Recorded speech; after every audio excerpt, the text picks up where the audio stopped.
புதுசாக கல்யாணமான ஒரு ஜோடி, அதில் ஒரு கணவன் மனைவியின் உறவு, இதில் ஏற்படும் ஒரு இடைவெளி, ஏன் எதனால் என்று தெரியவில்லை.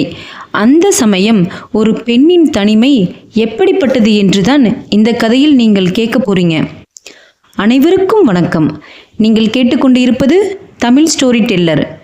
இன்னைக்கு நீங்கள் கேட்க போகிற சிறுகதையின் தலைப்பு தனிமையின் வாசனை. இந்த சிறுகதையை எழுதியவர் தமயந்தி. கதைக்குள்ளே போகிறதுக்குள்ள என் சேனலுக்கு வந்த அனைவருக்கும் என் அன்பான வணக்கங்கள். கதைகள் பிடிச்சிருந்தா லைக் பண்ணுங்க. புதுசாக வரீங்கன்னா சேனலை மறக்காமல் சப்ஸ்கிரைப் பண்ணுங்க. இப்போ கதைக்குள்ளே போகலாம்.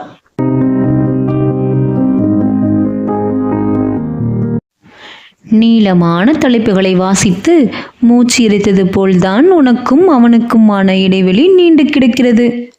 உன் வீட்டு வரவேற்பறையில் சினை கொண்டது போல ஒரு பள்ளி ஒரு எறும்பின் பின்னால் போய்கொண்டிருக்கிறது.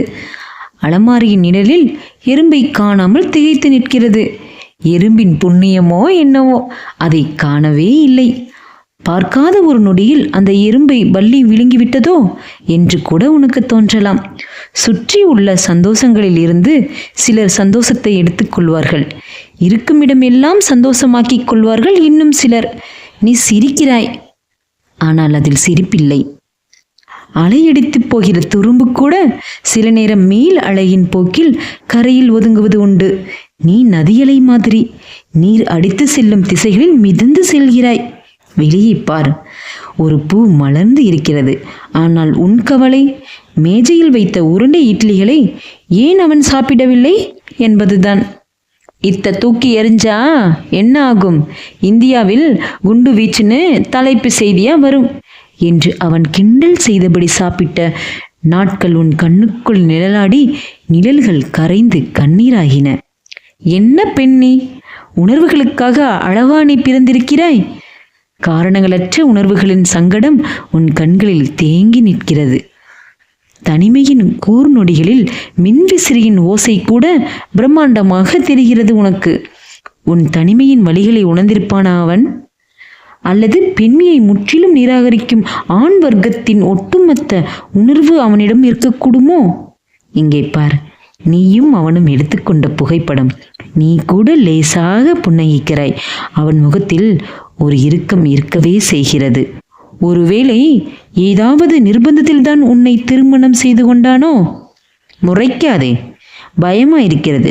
ஒரு பேச்சுக்கு சந்தேகங்களை கேட்கக்கூடாதா? இப்போதும் அவனை விட்டு கொடுக்க பிடிக்காத உன் மனநிலையை அவன் புரிந்து கொண்டால் சரி. ஆனால் புரிந்து கொள்வானா? அவனுக்கான பல பிரச்சனைகளில் நீ ஒரு துரும்பாக கூட இருக்கலாம், மைய புள்ளியாகவும் இருக்கலாம். ஒவ்வொரு ஞாயிற்றுக்கிழமையும் உன் அம்மா நடுக்கூடத்தில் உட்கார்ந்து புட்டுவுக்கு மாவு பிசைவாள். உப்பு தண்ணீரை ஒரு சின்ன குவளையில் வைத்துக்கொண்டு மாவை தெளித்து பிசறுவாள். பாசிப்பயிரை கடுகு வத்தல் போட்டு தாளித்து தேங்காய் பூ துருவி போட்டு சீனி தூவுவாள். எல்லாவற்றிற்கும் அதற்கான வாசனை உண்டு. உன் தனிமைக்கான வாசனை வெறும் காற்று அலையும் அறை. ஒரு ராஜகுமாரியின் உயிர் இருக்கும் வசிய பெட்டியைப் போல உன் வானொலி. அதில் இலையும் இசை உன்மேல் படர்ந்து ஜன்னல் வழியே தப்பிக்கிறது. எதுவும் தங்குவதில்லை உன்னுடன், உன்னை தவிர. நீ இழந்த உன் குழந்தையின் குரலை நீ மறுபடியும் கேட்க முயல்கிறாய் என்று கடவுள் சொன்னார். பிறக்காத ஒரு குழந்தையின் குரலுக்காக யாசகம் கேட்கிற ஒரே மனுஷி நீயாக மட்டுமே இருக்க முடியும். அலமாரியை பார்த்தால் இட்லியாக தெரிகிறது. ஆரஞ்சு வண்ணத்தில் உடுப்பு, வசம்பு கயிறு, தலைமுடியில் குத்த சிவப்பு கிளிப்பு. கடவுளுக்கு உன் அலமாரியை காட்ட வேண்டும். தங்கம் அக்கா தெரியுமில்லையா உனக்கு? புருஷனை கைக்குள் போட்டுக்கொண்டு மாமியாக்காரியை அடிக்கிற பிடாரி. ஆனால் அவளை மாதிரி உன்னால் தத்துவம் பேச முடியுமா? ஒன்று செய், உன் புத்தகங்களுக்கு உயிர் கொடுக்க கடவுளிடம் வரம் கேள். அதில் பிடித்த புருஷனை கட்டிக்கொள். சிரிப்பதை பார்த்து புருவம் சுருக்குகிறாய். நீ ரொம்பவும் அழகாக இருக்கும் சமயங்கள் நீ புருவம் சுருக்குகிற நேரங்கள். நீ அழகு என்று சொல்லும்போது ஏற்படும் சந்தோஷம் அவன் சொன்னால் எப்படி இருக்கும் என்று மறுகேள்வி கேட்கும்போது, நதியின் அலையில் சுருளாக மறையும் நிலவாக மறைகிறது. எங்கு வந்தது? எப்படி வந்தது இந்த இடைவெளி? ஒரு துண்டு காகிதம் தரையில் விழுந்த சப்தம் பிரம்மாண்டமான பரிணாமங்களை அடைவது போல். சாப்பிட்றீங்களா என்று நீ கேட்கிறாய். என்கிறான். அவன் தட்டு சாப்பாட்டை எடுத்து வைக்கிறாய். குழம்பு விடவா என்றதும் என்கிறவன் கொஞ்சமா என்று நீளமான வாக்கியம் ஒன்று பேசியது போல எச்சில் மிடறு விளங்குகிறான். எங்கோ தொப்பு என்று சத்தம் கேட்கிறது. நீ சடார் என்று எழுந்து எட்டி பார்க்கிறாய். பக்கத்து வீட்டு ஜன்னல். காற்றில் மூடின சத்தம். கீழே உட்காருகிறாய். அவன் நிமிர்ந்தே பார்க்காமல் சாப்பிட்டபடி இருக்கிறான். நீ விரலை தட்டுக்கு நேராக நீட்டி கூட்டு என்கிறாய். வேணாம். ஏன் ஒன்றுமே பேச மாட்டேங்கிறீங்க? என்கிறான். அதான் ரசம் என்கிறான். கண்களில் நீர் நிறைகிறது உனக்கு. அவன் போனதும் வீட்டை பூட்டிவிட்டு விறுவிறு என்று எங்காவது போய்விட வேண்டும். ரசம் என்று உனக்கு தோன்றுகிறது. பாதி சாப்பாட்டை மீதி வைத்துவிட்டு எழுந்தான். ஒரு நாயாவது வளர்த்திருக்கலாம், அல்லது உனக்காவது ஒரு வாள் இருந்திருக்கலாம். மறுபடியும் முறைக்கிறாய். ஏன் உனக்கு அவன் மேல் மட்டும் கோபம் வந்தாலும் உடனே மறைந்து விடுகிறது? அந்த பள்ளி எறும்பை பிடித்து விடலாம். நாளைய பொழுது விடுந்துவிடக்கூடும். ஆனால் உங்களுக்கான இடைவெளி நீண்டு கிடக்கும். இறை உண்ட மலைப்பாம்பின் விஸ்தாரத்தோடு மீதி சாப்பாட்டை என்ன செய்ய என்று யோசித்து செல்ஃபில் இருந்து ஒரு தட்டை எடுத்து மூடி வைக்கிறாய். ஆம்பூர் பிரியாணி பற்றி உன் அப்பா பேசும் வார்த்தைகளின் வாசம் இப்போது உன்னை சுற்றி கொள்கிறது. ஒரு பள்ளியாக, ஒரு எறும்பாக, ஒரு நாயாக, ஒரு வானொலி பெட்டியாக நீ பிறந்திருக்கலாம் என்று தோன்றுகிறதா உனக்கு? நல்லவர்கள் எல்லாருமே தோற்று போகிறவர்கள்தான் என்று உச்சி மலையில் நின்று கண்ணீர் வலிய வலிய சொல்ல தோன்றுகிறதா?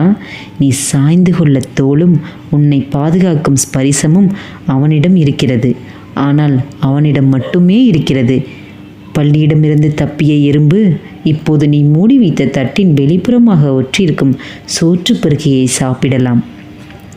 அலமாரியில் வைக்கப்பட்ட வசம்பு காப்பு பிறக்காத குழந்தைக்காக காத்திருக்கலாம். மெல்ல எழுந்து ஜன்னலை நீ சாத்தும் வேகத்தை பார்த்தால் நீ இந்த இடைவெளியை தக்க வைத்து கொள்ள விரும்பவில்லை. வெளியே இடைவெளியை கிழித்து கொண்டு கிளம்ப போகிறார் போல் தோன்றுகிறது. கடைசி ஜன்னலை பூட்டும்போது அவன் கடந்து போன சாலையை பார்க்கிறாய். பார்வைகள் அனாதையாகுமா? உன் கண்களில் உலவுகிறது ஒரு அனாதையின் முற்று பெறாத பயணம். தூக்க மாத்திரைகள் சாப்பிட்டோ தூக்கு போட்டோ நீ முடிவு மேற்கொள்ளப் போகிறாயோ என்று பயம் வருகிறது. முதலாக நிதானமாக நடந்து கழிப்பறைக்குள் போகிறாய். 4க்கு 8 அடி அறை. சுவரில் இருக்கும் செல்ஃபில் பழைய தமிழ் வார இதழ்கள் கிடக்கின்றன. உன் உதடுகள் நெஞ்சுக்குள் பெய்திடும் மாமலை என முணுமுணுக்கிறது. வாரணமாயிரம் படத்து சூர்யா மாதிரி முதுகில் கிட்டார் சுமந்து அவன் வந்து கதவை தட்டுவான் என்று நினைக்கிற வேளையில் எதிர்பாராமல் 2 குழாய்களும் திறந்து விடுகிறாய். மூடின கதவு ஜன்னல் வழியாக சப்தங்கள் வெளியேற முடியாத தருணத்தில் இறைச்சலாக வழியும் அருவியாக நிசப்தம் கிழித்து உன் காலடியில் வந்து விழுகின்றன நீர்த்திவளைகள்.